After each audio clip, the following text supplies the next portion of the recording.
Hello, Crossroads students. I hope you guys are all doing super well, wherever you are, whenever you are.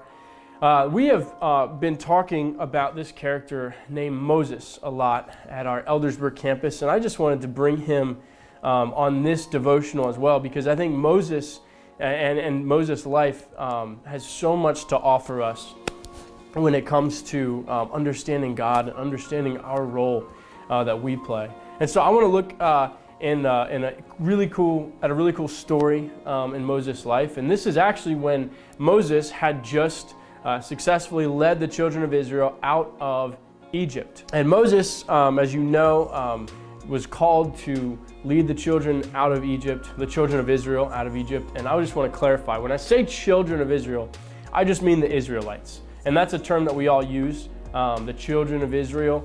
Which is only referring to the fact that there was a guy named Jacob, way up the chain of history, and Jacob was renamed by God Israel, and he was named Israel, and so now the children of Israel are anyone who came from this guy named Jacob, and that's how we actually got the nation of Israel. And so we sometimes say the children of Israel, referring to Israelites. Sometimes we'll say Hebrews, sometimes we'll just say Israelites. But it all really means the same thing. And so Moses was called to lead all the descendants of Israel out of Egypt. And after a painstaking process that you can research on your own time, just go to Exodus and read through. It's really interesting. But after a painstaking process, finally Moses was able to lead the children out of Egypt. And so they're walking, and there's a lot of people walking with Moses, and they get to this point where all that's in front of them is the Red Sea. A lot of ocean, or sea rather, a lot of water. And so they're standing before the Red Sea. And I don't know who noticed first, but someone probably looked back and they were like, there's a lot of dust out in the desert that looks like it's coming this way. And soon they realized that it was actually Pharaoh's army that was coming after them. You see, he had been so hurt and broken because his son had died, and he was so angry that he decided to not let the children of Israel go, not let the Israelites go. And so he was going to go and he was going to kill them all. And so he was on their way to them. They were standing in front of the sea, and they were stuck in the middle, and there was nothing that they could do. Nothing. And I think what's really interesting about this is that God had led them here. God had led them to this exact moment, in this exact time, in this exact space. God wanted them to be exactly where they were. So naturally, you can imagine, they were really happy to be where God wanted them to be. No, they were not. That's incorrect. In fact, they started complaining to Moses. They were like, Moses, you know there were graves in Israel. You didn't have to bring us out here to die. They started being sarcastic and complaining to Moses, and they lost all faith in the God that led them out there. And I think sometimes we want to judge the children of Israel. We want to judge the Israelites because they didn't have faith. And as someone who knows the story, I can look at the story and be like, listen, didn't you know that God was about to deliver you? Didn't you know that God was about to help you? Why didn't you just have faith? But then I realize that sometimes I actually do that in my own life. And I would be willing to bet that you probably do too.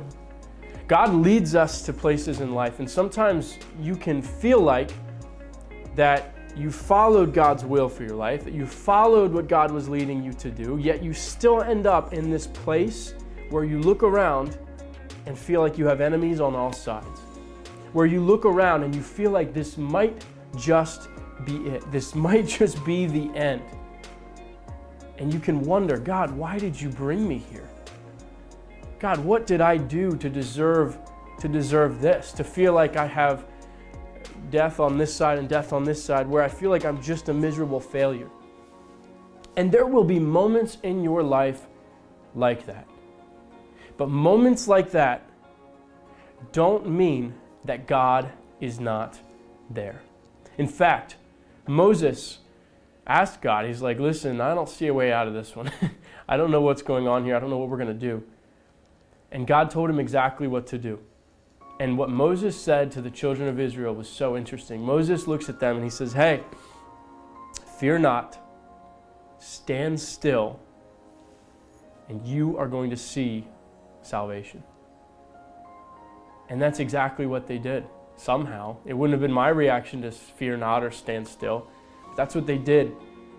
And soon enough, they were crossing the Red Sea because God had split it down the middle, and they crossed on dry land to the other side. And in the end, the Egyptians were the ones who died. So here's my encouragement to you. I don't know where you are in life right now. I don't know where you are with school or in your walk with God or whatever it is. But I do want to encourage you to keep going. Because God is there, whether it feels like He is or not. And don't doubt where God has led you. Don't doubt what God gave you in the light when you're in the dark. And maybe that's you right now. Maybe you're so confused. But here's my encouragement. Fear not.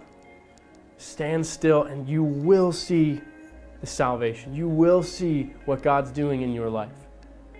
If you have any questions about what that looks like, or maybe you're just dealing with something super heavy and it's a situation that you just need some guidance on, or you just want to talk to someone, I would encourage you to reach out to me or reach out to any one of your leaders here at Crossroads, because we are here for you and we want to help you through whatever you're going through. So with that being said, I'll leave you guys. I hope you have a great rest of the day, and we'll see you soon.